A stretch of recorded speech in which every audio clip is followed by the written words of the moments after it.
Primera carta del apóstol Juan, capítulo 2.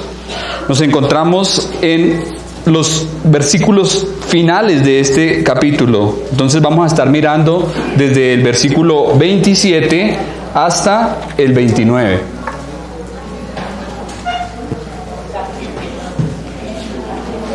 Cuando lo tenga puede decir amén.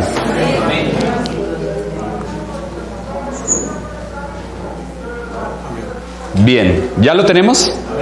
Bien, vamos a darle entonces observación a la palabra del Señor. Primera epístola de Juan, capítulo 2, versículo 27. Pero la unción que vosotros recibisteis de Él permanece en vosotros y no tenéis necesidad de que nadie os enseñe, así como la unción misma os enseña todas las cosas y es verdadera. Y no es mentira. Según ella os ha enseñado, permaneced en Él. Y ahora, hijitos, permaneced en Él, para que cuando se manifieste tengamos confianza, para que en su venida no nos alejemos de Él avergonzados. Si sabéis que Él es justo, sabed también que todo el que hace justicia es nacido de Él. Amén. Vamos a orar. Padre, te damos muchas gracias, Señor y Dios, por permitirnos estar aquí en este día. Gracias, Señor, por tu palabra.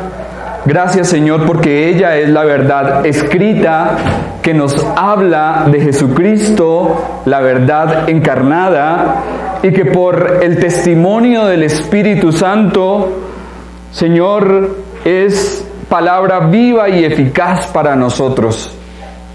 Te pedimos, Padre, que en esta mañana, Señor, tu palabra produzca, Señor, en nosotros lo que tú quieres. Que no seamos solamente oidores olvidadizos, engañándonos a nosotros mismos, sino que seamos hacedores de tu palabra. Señor, líbranos de todo engaño, de todo error, de toda falsa doctrina, de los falsos maestros, de los falsos cristos, de los falsos hermanos. Señor, porque vemos que aún en la iglesia de los primeros siglos se levantó mucha falsedad, como la que vemos hoy en día, Señor, mucha falsedad, mucha mentira, mucho engaño, muchos que decían ser, pero realmente no eran. Señor, y por medio de tu palabra, Señor, danos luz y entendimiento para que podamos, Señor, andar en sabiduría conforme a tu santa voluntad. Te damos gracias en el precioso y glorioso nombre de nuestro bendito Dios y Salvador Jesucristo. Amén. El versículo 27 que acabamos de observar dice: pero la unción que vosotros recibisteis de Él permanece en vosotros, y no tenéis necesidad de que nadie os enseñe, así como la unción misma os enseña todas las cosas y es verdadera. Cristo prometió enviar al Espíritu Santo para enseñar a sus discípulos y para recordarles todas las cosas que Él había enseñado. Recordemos que cuando nuestro Señor hace la promesa del Espíritu Santo allí en Juan, Él dice: pero cuando Él venga, ¿Él qué hará? Os guiará a toda la verdad, porque tomará de lo mío y os lo hará saber. Entonces, como resultado, los cristianos tienen al Espíritu Santo en ellos. El Espíritu ha sido dado a todos los creyentes, a todo aquel que ha mirado a Cristo por la fe, que ha depositado su absoluta y plena confianza en Él, ya ha sido sellado con el Espíritu de Dios, con el Espíritu Santo. Entonces vemos que permanece en nosotros. la unción permanece. No hay ningún pasaje del Nuevo Testamento que hable del Espíritu Santo apartándose de un hijo de Dios. Él vive permanentemente, continuamente, constantemente en aquel que ha creído en Cristo. Y está obrando una obra de santificación. La obra del Espíritu Santo es la santificación del cristiano. También dice la Biblia acerca de Él que es la garantía, la seguridad y el anticipo. Es el sello y las arras de nuestra redención. Cuando uno hace un negocio y da unas arras, ¿qué significa y qué representan esas arras? La garantía, ¿sí? Es como el negocio ya está hecho. Con esas arras ya queda confirmado. Entonces Dios nos ha dado las arras del Espíritu, ¿sí? Como un anticipo de nuestra redención. Somos propiedad de Él. Nadie nos apartará, nadie nos quitará de su mano. Si realmente le hemos conocido, si permanecemos en Él, tenemos esa bendita seguridad. Cuando se recibe al Espíritu Santo, no es quitado. No es quitado. Dios permanece en el cristiano mediante la presencia continua de su Espíritu. En muchas iglesias hoy en día están orando para que Dios mande al Espíritu Santo. ¿Lo han escuchado? Señor, manda tu fuego, dicen. Manda tu fuego. Porque no saben lo que están pidiendo. ¿Sí? Realmente el Espíritu Santo, como ya lo hablábamos en domingos anteriores, el Espíritu Santo está en la vida del cristiano, ya está presente, ya está obrando. El asunto es, ¿se tiene o no se tiene? ¿Se está en Cristo o no se está? ¿Se es o no se es? También hemos dicho que no hay puntos medios, no hay términos intermedios, o se tiene o no se tiene. Por eso dice la palabra, si alguno no tiene el Espíritu de Cristo, no es de Él, no es de Él.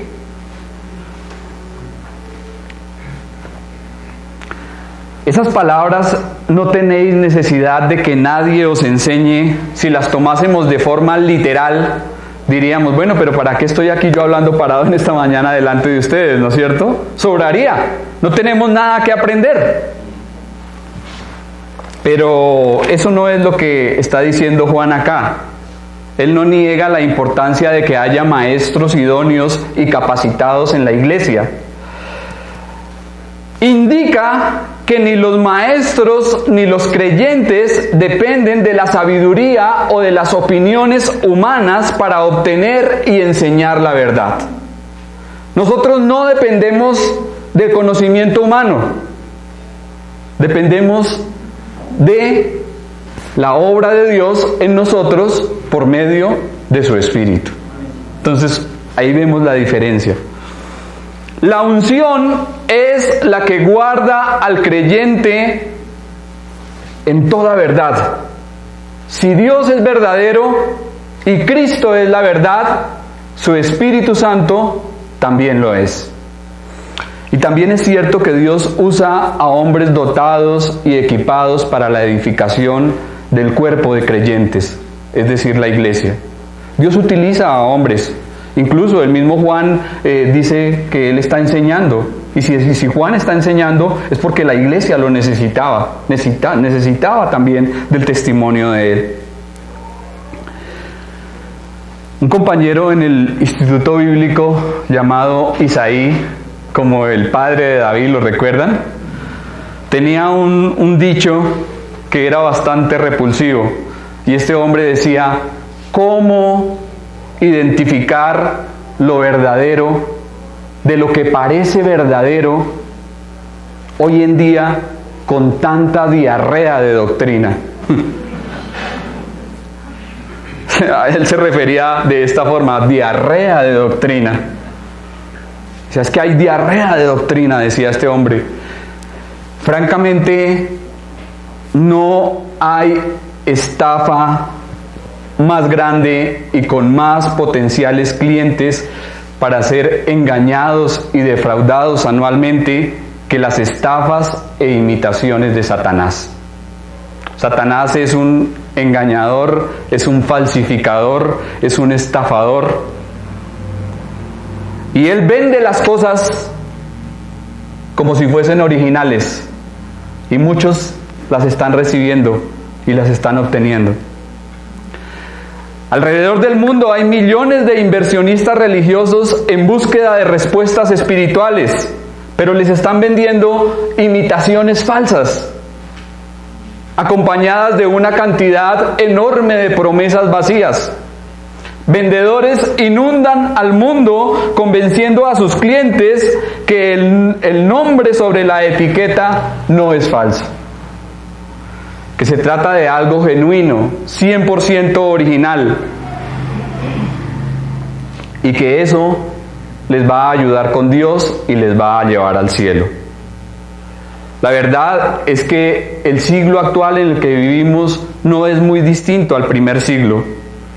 Tanto en los días de Juan como en los de ahora, vemos que hay falsos ministros.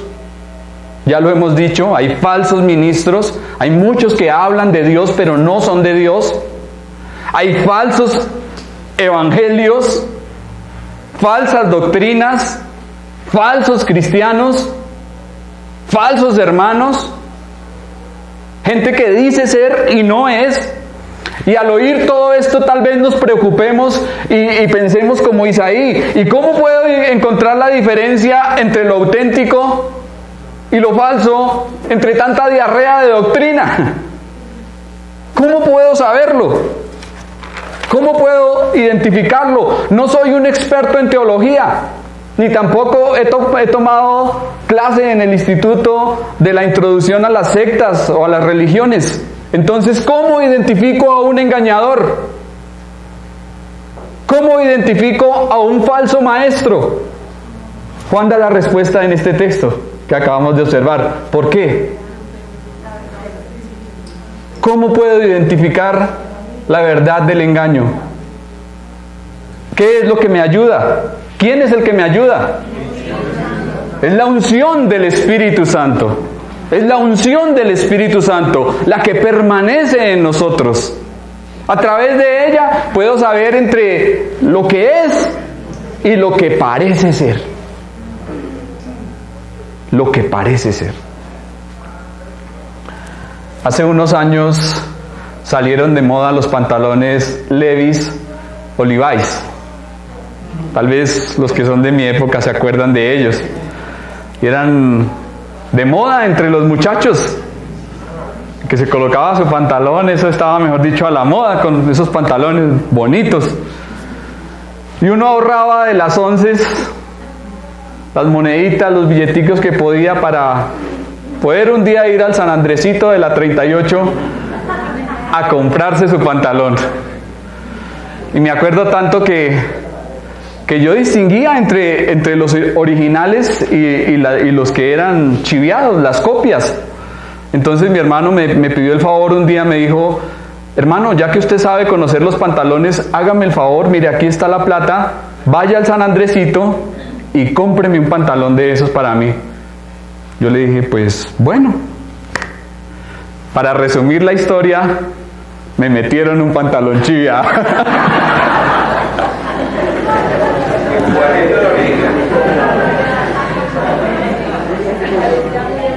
Después de un tiempo, cuando yo veía a mi hermano con su pantalón con las costuras descosidas y cayéndosele las etiquetas, sentía, pero ¿cómo me pudieron engañar? ¿Cómo me pudieron engañar si yo los conozco? O sea, no. Y cada vez que lo veía él con su pantalón me sentía horrible, me sentía mal. Y decía, no, tenaz.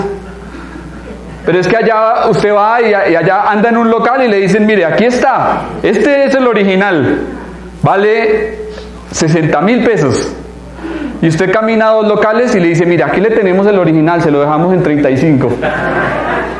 Y uno queda, Estamos en el país de lo falsificado. Aquí somos expertos en chiviarlo todo, en sacar unas réplicas que, mejor dicho, parecen originales, pero no son.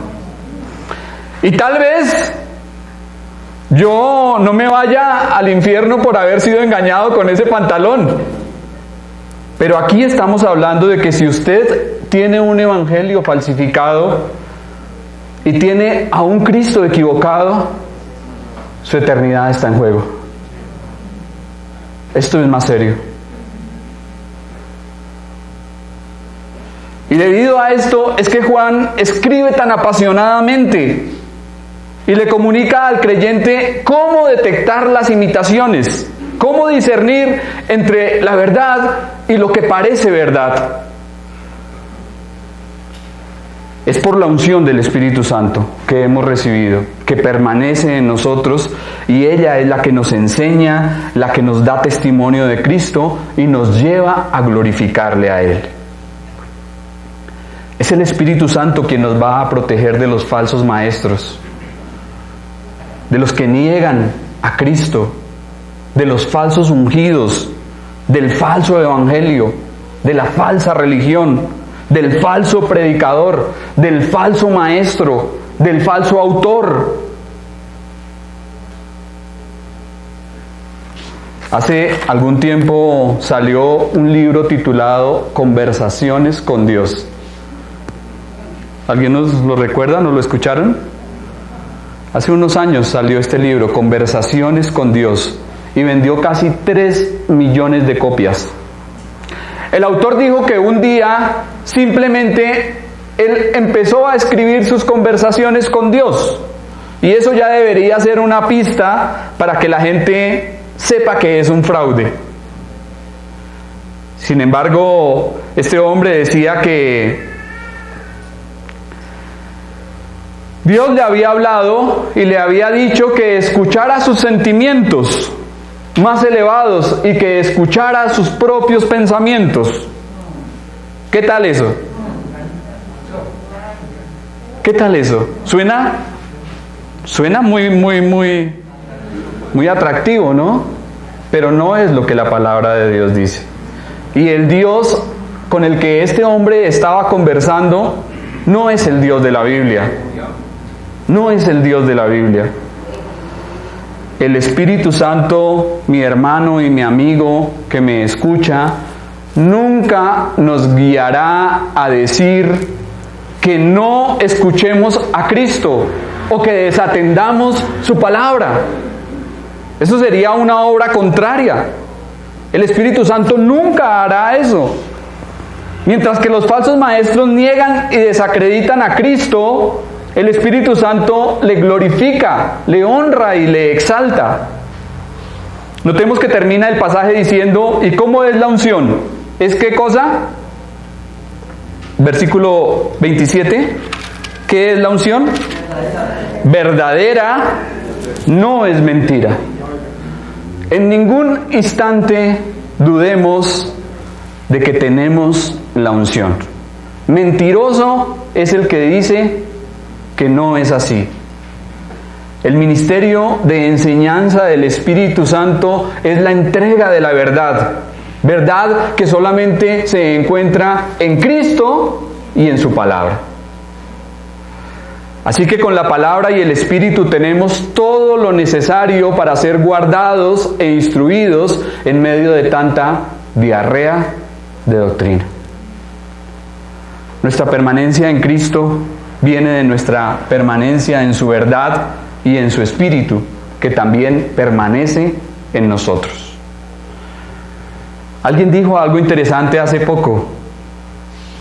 Escuche. Si vienes a mí con una palabra del Señor, más vale que tengas el dedo en la Biblia.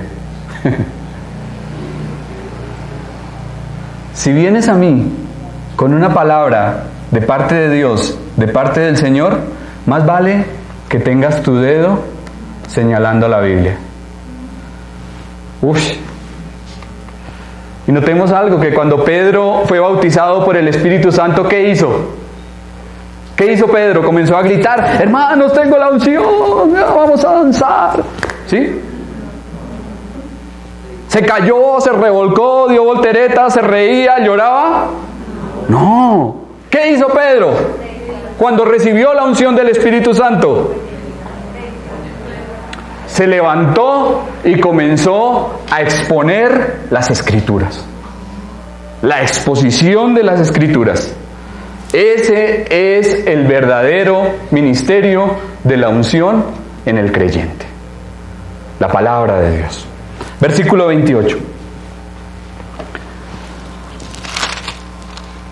Y ahora, hijitos, permaneced en Él. ¿Para qué? Cuando se manifieste, tengamos confianza para que en su venida no nos alejemos de Él avergonzados. En este pasaje, Juan exhorta a los suyos a permanecer constantemente en Cristo. El mandato es a continuar en comunión con el Señor. El propósito es para que cuando Cristo retorne y vuelva en gran poder y gloria, no nos alejemos de Él. ¿Cómo? Avergonzados. Los apóstoles esperaban la segunda venida del Señor. Ellos esperaban la segunda venida del Señor. Y Juan tal vez recordaba la intensidad de lo que Cristo le había dicho cuando dijo que en su segunda venida Él a algunos diría: venid, benditos de mi Padre, entrad al reino preparado para vosotros. Mientras que a otros dirá, ¿qué cosa? Apartados de mí, malditos, hacedores de maldad. Entonces, tal vez Juan tenía presente eso. La mejor manera de estar preparados para la venida de Cristo, ¿cuál será? ¿Cuál es la mejor manera para que estemos preparados ante la venida del Señor? ¿Permanecer en qué? En una comunión ininterrumpida, en una comunión constante. Si así lo hacemos, su venida no será ninguna sorpresa terrible para nosotros, sino que simplemente será la entrada a la presencia de alguien que ha sido próximo, cercano y amigo por mucho tiempo. Un predicador popular, hace poco por ahí escuché decir que él no deseaba que Cristo venga pronto. Imagínense hasta dónde llegan las herejías y las blasfemias. Este hombre decía, no, ¿por qué pedir que Cristo regrese rápido? ¿Para qué? Él decía, eso sería como las ratas del Titanic, que pensaban en salvarse. ¿Y los demás qué? No, pues resultó ser más bueno que Dios y más justo que Dios.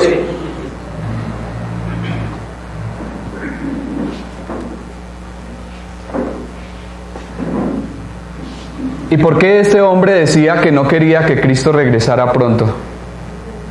¿Qué lo llevaría a semejante blasfemia?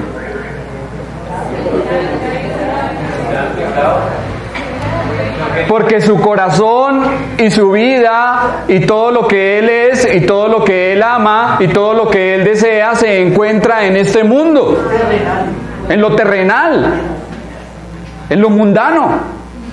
Entonces, ¿para qué que Cristo venga? Si se le acaba a él su reino. Si está ganando millones de dólares con la cantidad de ignorantes bíblicos que le están siguiendo y le están llevando plata y haciendo pactos y promesas y alianzas y una cantidad de cosas que no son bíblicas. Pero ¿cuál debe ser la actitud de un verdadero cristiano? ¿Cómo debe ser la oración del Espíritu y la esposa? ¿Qué dice en Apocalipsis? Amén. Sí, ven Señor Jesús. Esa debe ser la oración constante de la iglesia. Ese debe ser el deseo de todo verdadero creyente. Ese debe ser nuestro anhelo. Porque cuando Cristo nuestra vida se manifieste, entonces seremos manifestados con Él en gloria. ¿Sí? Eso debe ser lo que todo cristiano anhela y desea, más que cualquier otra cosa en esta vida. Entonces, hombre como este falso maestro, como este falso predicador, cuando nuestro Señor regrese, se apartará de él avergonzado. Se apartarán de él avergonzados. Serán avergonzados. En lo que a nosotros corresponde, la mejor forma de estar preparados para el rapto de la iglesia, que es el acontecimiento próximo en el calendario de Dios, es lo que viene para nosotros, el rapto de la iglesia, cuando nuestro Señor venga a tomar para sí, a levantar a su pueblo. ¿Cómo podemos estar preparados para su regreso? ¿Cómo podemos prepararnos para que el día que nuestro Señor se manifieste, nos vayamos con Él? Como decía alguien, con ropa y todo.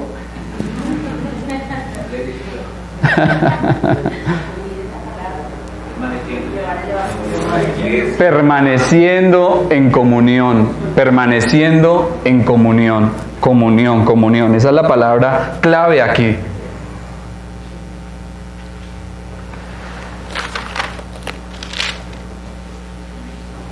Pero notemos algo, y es que para cualquier persona, en algún momento la vida llegará a su final. La cita con Dios está reservada ¿para quiénes? ¿Para quiénes? Para todos. Todos tenemos que comparecer cuando dejemos este cuerpo, este mundo, cuando dejemos esta carne, tenemos que enfrentar cara a cara a Dios. Y si usted no ha pensado en esto, si aún Cristo no es su Señor, si todavía no le ha recibido como su Salvador, hoy es un buen día para que lo considere. Hoy Dios le puede estar llamando para que lo haga, ¿sí? Nadie tiene la vida asegurada. Nadie tiene la vida asegurada. En cualquier momento nos puede sorprender la muerte, pero la diferencia es que, como ya lo he dicho en otras enseñanzas, es morir en Cristo o morir sin Cristo. Eso es lo que marcará el destino eterno. Eso es lo que marcará el destino eterno. Estamos en el Señor, tenemos la vida. Si estamos sin Él, nos espera la condenación, la muerte y el infierno eterno. Esa es la diferencia. Cuando el Señor venga y nos llame, será un llamado para volver a la casa. Hoy nuestro hermano Zahir nos compartía que está contento de regresar a casa con su familia y con sus padres, ¿sí? Cuando nuestro Señor nos lleve de este mundo a su presencia, estaremos de nuevo en la casa del Padre. Y será algo glorioso, el pleno compañerismo con nuestro bendito y amado Redentor. Tener confianza en este texto representa una seguridad intrépida. Dios nos llamó para que seamos sus hijos y Él nos transformará completamente a la semejanza de su Hijo. Entonces lo mejor que nos puede ocurrir, lo más grande, es estar con Cristo, es verle a Él, es disfrutar de su gloria, de su presencia, de su comunión. Si tenemos comunión ahora con Él, nos disfrutaremos la eternidad a su lado.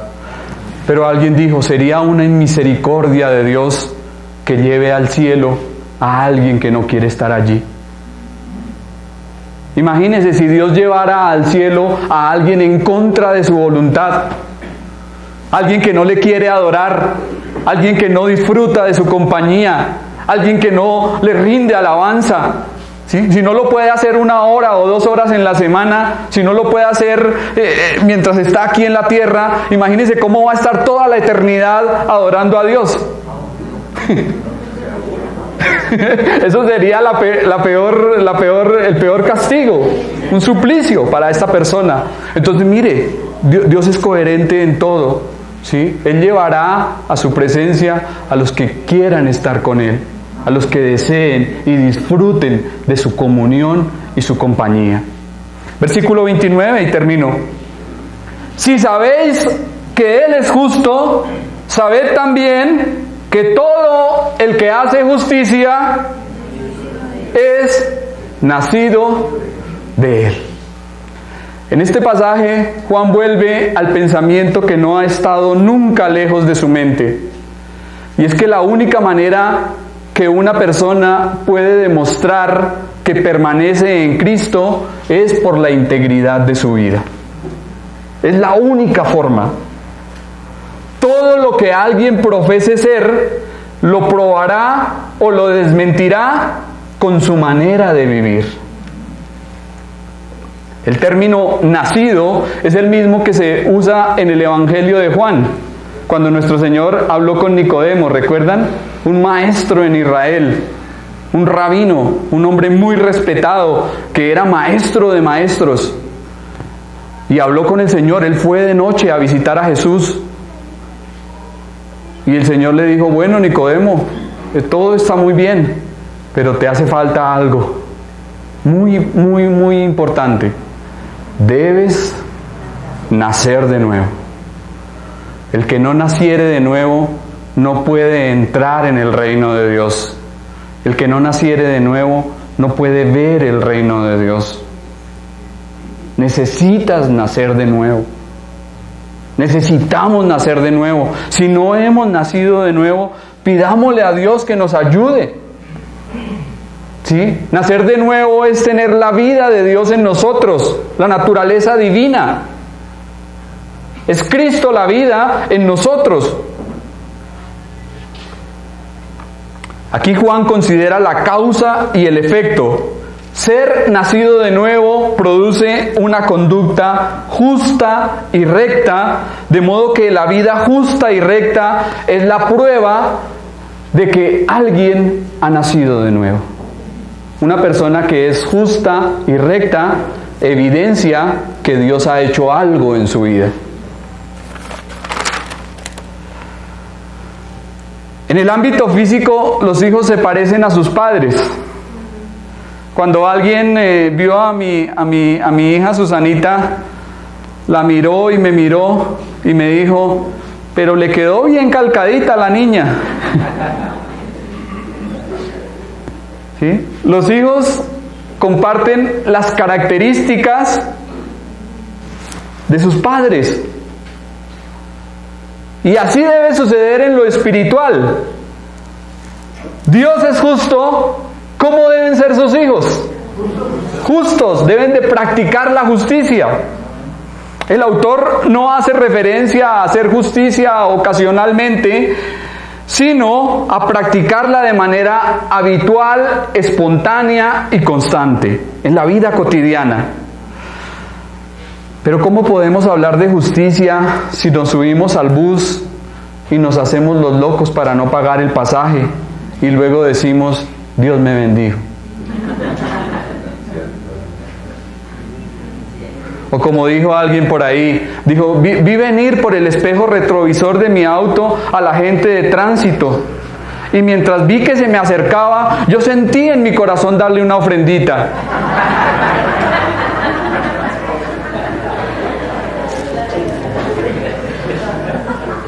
Qué bendición de hermano, ¿no?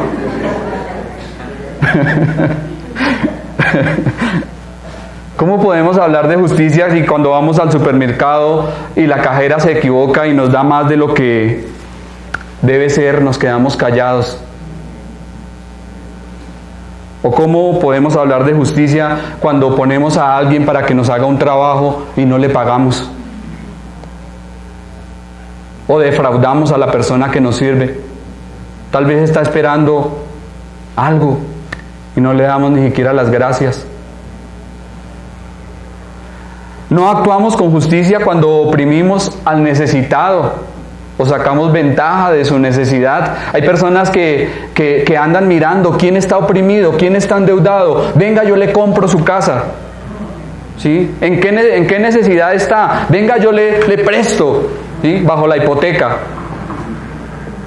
Hay gente que vive de eso, ¿sí? De lucrarse a costa de la necesidad de otros. Eso también es injusto. Cuando usted va a la carnicería y le cortan la carne y le pesan una cosa, pero esa báscula está adulterada, eso también es injusticia. O como un señor con el que trabajé en una empresa, el hombre tenía unas máquinas industriales allí trabajando y llevaba un imán potente así de grande y lo ponía sobre el contador de la luz. Y cuando colocaba ese imán sobre el contador de la luz, el contador quedaba quieto. Y cuando llegaban a mirar los de la energía, quitaban el imán y lo escondían, tenían un ojito allá por la puerta y miraban, los de la luz, quiten el imán. Todo el mundo corría, quitaban el imán y el contador. Y decía que era cristiano. Estaba robando energía. Eso es injusto. Eso es injusto. O como el niño que llegó tarde a la clase y le preguntó a la profesora, ¿por qué llegas a esta hora? Y dijo, profesora, lo que pasa es que a un señor se le cayó un billete. Y la profesora le dijo, qué bien, ¿estabas ayudando al señor a buscar el billete? Dijo, no señora, estaba parado sobre el billete.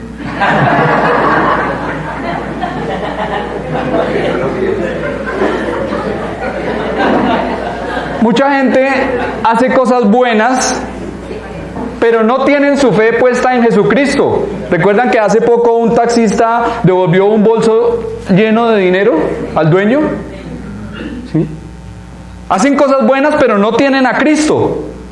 Mientras que otros dicen tener fe, pero nunca hacen buenas obras. Entonces, un déficit, ya sea en la fe o en la conducta recta, será motivo de vergüenza cuando Cristo regrese. Debemos de tener fe, pero esa fe debe ir acompañada de obras. Así es.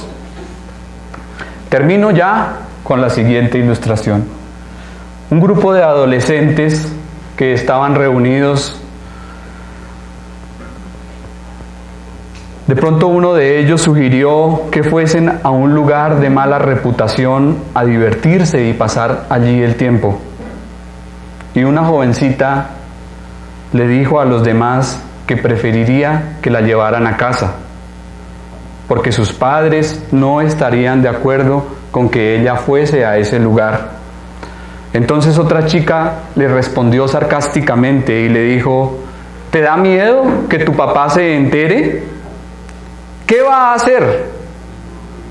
¿Te va a lastimar? Entonces, después de pensar ella por un momento, respondió, no, él no me lastimaría, pero estoy segura que yo lo lastimaría a él.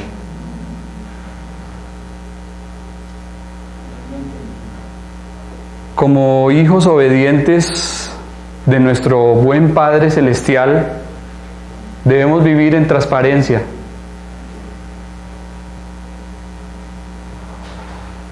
Si usted ha tenido un padre o una madre al que ama o a la que ama, sabe de lo que le estoy hablando.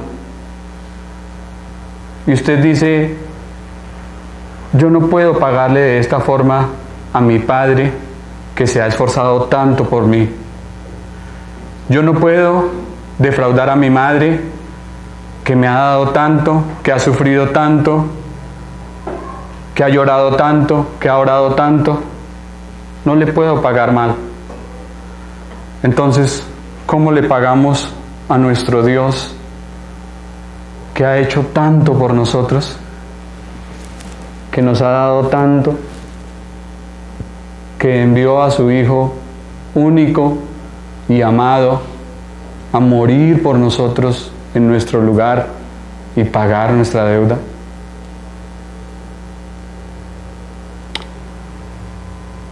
No permitamos que nada dañe nuestra comunión, que nada arruine nuestra comunión con Él. No nos dejemos influenciar por las invitaciones, por los amigos, por la gente del mundo, por las amistades, por los compañeros que nos quieran apartar de Dios. Si alguien lo invita a usted a pecar, es una persona que no le conviene. Viva para Dios. Si es un hijo de Dios, no está solo. Está unido a aquel cuyo poder y amor nunca cambia. Amén. Oremos.